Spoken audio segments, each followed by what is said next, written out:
If you want unshakable confidence in your life, the kind of confidence that makes you commit to your dreams and drive big results in your life, you need more than fleeting motivation. Successful people understand clarity is the foundation for winning. Clarity, it emerges from listening, experiencing, and reflecting with purpose. The stronger you are connected to these practices, the clearer the path becomes, the deeper the discipline grows in execution. It is the secret to confidently achieving greatness. How often do we fall short of success simply because the path ahead, it lacked clarity?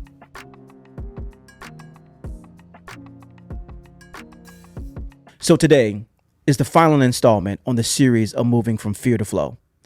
Throughout these episodes, we uncovered that confidence is the key ingredient to tapping into flow. Confidence overcomes anxiety.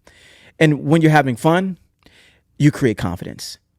Today, I want to talk about the pinnacle of a confident life, having clarity. Everyone wants to be certain about life. It is what gives us hope, especially as we go into this new year, 2025. I can't believe it's here already. But if I can be honest, many of us, we are trying to gain confidence in our future while holding on to the things that made us regret our past. But you can't have confidence into something that didn't work. Overlooking your baggage while trying to add value to your life is a recipe for disaster. You can't move to clarity when you believe in get-rich-quick methodologies. You can't move to clarity when you smoke your problems away for a momentary high. You can't move to clarity when you rely on your past circumstances to find a new identity. You can't move to clarity when your old habits aren't dying hard, they're getting younger. You can't move to clarity when you're acting as a temporary talent in your life movie you're supposed to be directing. You can't move to clarity when you're mentally checked out of the game that's not over. You can't move to clarity when your fears dictate your actions. You can't move to clarity when you work on everyone else's dream but your own. I've learned that clarity, it comes at the cost of choosing your purpose. But distractions, they come at the convenience of escaping your reality. In other words, if you want to achieve greatness, if you want to achieve your dreams, getting clear on what you want, you have to remove the distractions. It has to become a non-negotiable because your dreams will pull you forward and your distractions, they're going to hold you back. Have you ever just stopped to consider that purposeful steps exudes confidence? And when you start taking these purposeful steps in your life, people can talk about your reasons all they want to, but it won't even matter. Because when you got this peace that comes from clarity, you focus on staying true to your path and not the opinions of others.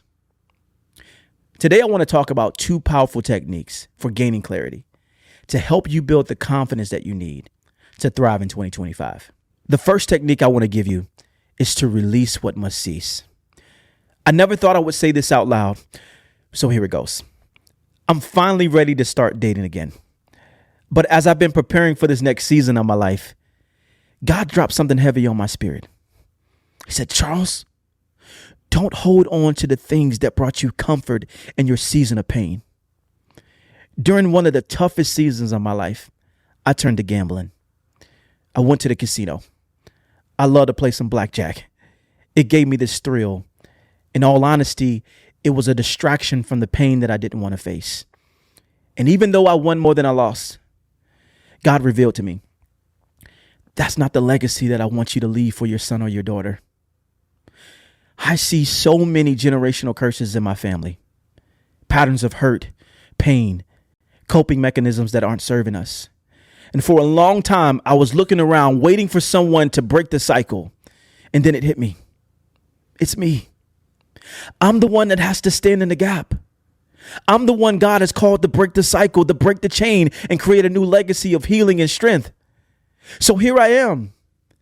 I'm going into this next chapter of my life, not holding on to the things that brought me comfort in my season of brokenness, but fully leaning into what God has for my life. And if you're not willing to do that, I'm sorry, you're not ready for the next level. Letting go, it is what fuels massive action. It gives you the efficiency to do the tough thing, the courage to overcome your fear, and the boldness to focus on your dream. You got to let it go. Letting go is one of the hardest things that we can do. I must admit that. But in order to experience your next chapter, in order to experience your evolution, you're going to have to come up off some stuff. You are going to have to come to the conclusion that this part of my life, I no longer want to be the climax of my story. And even though that might be scary to figure out what happens next, even though that might mean you're going to have to work on yourself, even though that means you're going to have to disappoint others to honor the truth, to gain confidence, you got to release. Everyone's got a dream, but not everyone is willing to chase it. Because to go to new heights, you are going to have to release what is holding you back. Think about a rocket. When a rocket takes off into space, at the start of the journey, the boosters provide the power and acceleration needed to break through the atmosphere. And at a certain point, those same boosters, though they were crucial in the beginning, are no longer needed for the next phase. They are released. Without releasing, the rockets can't reach the new height and fulfill the mission. In the same way, I want to ask you, what are you still carrying that you should have released in order to step into your next season with confidence? I know you might be thinking, will letting go mean that I'll feel empty? What if I fail? What if nothing gets better? Will I be able to find someone better? I need to remind you that season of settling was only meant to teach you something about yourself. That season of shame was only meant to show you how fearfully and wonderfully you're made. That season of watching other people succeed was only meant to motivate you. And now I need you to embrace that season of expecting the unexpected. Have the courage to walk through that door that you never walked through before, with your hands fully in receiving mode, ready and available, because you got a new thing coming. You cannot hold on to your past and get to your future at the same time. Isn't that funny how that happens? That it causes you, that life will call you to say, I need you to prove to me that you no longer want what you've been standing in. I want you to let it go. And I want you to get into this serving, this space of that I don't know what it's going to look like. And I got to figure it out along the way. But if you just keep rewarding yourself by honoring your process, life will yield to you exactly what you want. But you got to let it go. I've learned that God will direct you in 3 ways. So either way, you're going to get what's yours. Number 1, he pushes you out of frustration, meaning he will cause some friction in your life.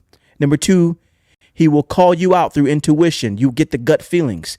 And number 3, you will learn your way out through disobedience. Some of us are just stubborn. But don't hinder your blessing by getting in your way. Let go so your vision can rise to the surface. Okay, so here's the second technique, the 15-5-5-75 rule, the rule that I learned to become a successful entrepreneur and make millions. If you follow this rule, I promise you, you will gain more momentum in very little time. 15%. The bulk of your time in the beginning will be spent on ironing out your vision, your goals, and your success rate. Let me break that down. Clarity comes before confidence. So you want your vision to be clear, easy to understand, and achievable in a practical way. Your vision, it should mirror what you really want out of life. But the key here is you got to dial it in. So don't just say things like, I want to make more money. I want to be happy. I want more time for myself. I want you to figure out exactly what that vision looks like. How much money will you make? What valuable service will you offer to people in exchange for income? Dial it in. So instead of saying something like, finish my first book, say something like, complete a 20,000 word Amazon best-selling book on how to invest into the stock market.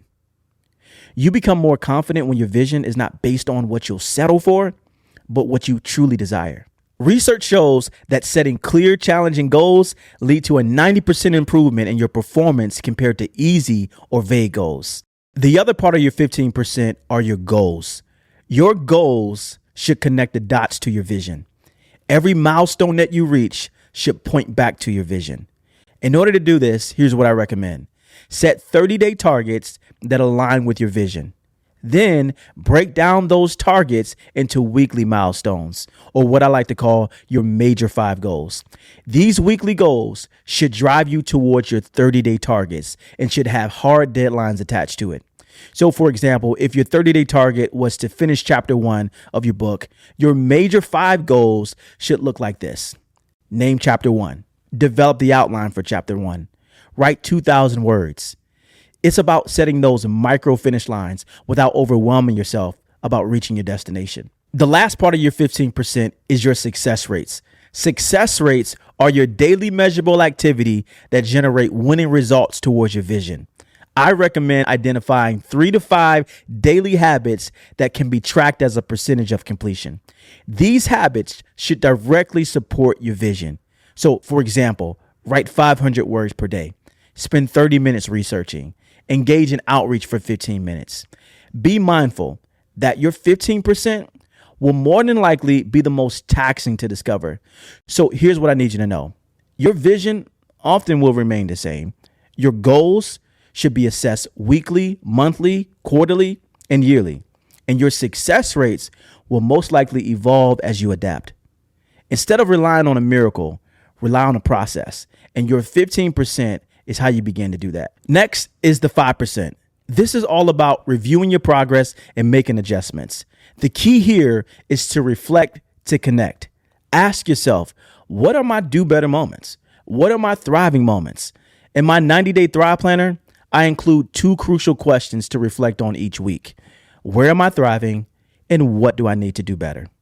I also believe reflection has to do with your prayer life. God, what do you want me to do? Because I truly believe your plans are greater than my plans. Your ways are higher than my ways. It says in the Bible, seek first the kingdom of God and his righteousness, and all things will be added. Here's the thing that I need you to understand. You got to be honest with yourself, because successful people understand the hidden prize to success is tied to failures and discovering exactly what's working. I recommend that you review your efforts on a weekly, monthly, quarterly basis. The truth is, growth is not accidental. It's intentional. And this 5% is how you bridge the gap to where you are right now to where you want to be. Here's the other 5%. It's all about your task. Every day, identify the task necessary to achieve your goals. These tasks are the miscellaneous but essential steps directly linked to realizing your vision. So avoid putting those one-off projects here. The secret to being successful in this area is to break down the task into a single action item. So, for example, remember we talked about that 20,000 word best-selling Amazon book on how to invest into the stock market. Well, that vision, it requires some one-off projects. So that might mean the task might look like find top 5 book designers or sign the contract for the book editor. The point here is getting task focused is what keeps you away from procrastination and helps you finish strong. Here's the remaining 75%. It's all about taking action. Most people fail to move the needle of their dream because they stop at planning. They have a vision, maybe even a solid plan, but they never take into consideration the crucial step of consistent execution. The 15-5-5-75 rule is designed to bridge the gap. It doesn't just stop at creating a plan. It empowers you to bring that plan to action. This is where you finish what you started. This is where you shift from being a dreamer to becoming an achiever. Because dreams without action remain ideas, and action transforms ideas into reality. Clarity demands that you release distractions. It requires you to break free from the old patterns and commit fully to the vision for your life that you truly desire. The 15-5-5-75 rule, it bridges the gap between ideas and execution, where you let go of what's no longer serving you, and you make space for the bold, focused actions, propelling you towards a future where confidence and flow collides. The thriving thought I want to leave you with today is this. Clarity isn't something you force. It's something you intentionally discover. Once you find it, take the leap. Take the leap. The possibility for a better life, it outweighs the fear of being stuck or never knowing.